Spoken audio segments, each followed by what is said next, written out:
বিরুদ্ধে লড়াই করবে ইনশাল্লাহ। সেই সাথে আমাদের যে 18 দফা দাবি, বাংলাদেশ এখন উন্মুক্ত, কোন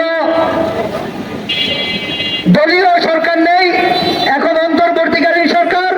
সেই অন্তর্বর্তীকালীন সরকারের কাছে আমাদের আবেদন, কোন মালিক শ্রেণীর নয়, এই শ্রেণী, এই দাবি হচ্ছে সাধারণ জনগণের শুরু।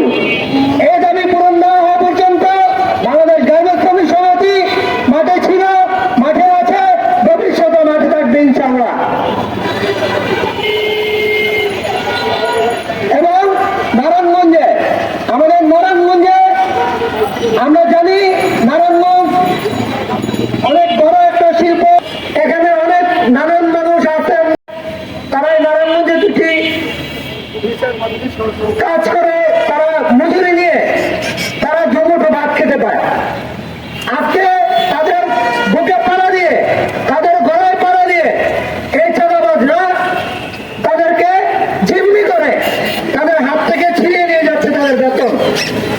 বেতন বৃদ্ধির কথা তাদের পক্ষ থেকে যারা এই দখলদারিত্ব চালাচ্ছেন এবং চাঁদাবাজি করছেন তাদেরকে হুঁশিয়ারি দিতে চাই, যদি আমরা কোনো মতে জানতে পারি আপনারা কোথাও চাঁদাবাজি করছেন বা দখলদারিত্ব চালাচ্ছেন, আমরা বাংলাদেশ গার্মেন্টস শ্রমিক সমিতি সেখানেই বাধা দিব ইনশাল্লাহ ভবিষ্যতে।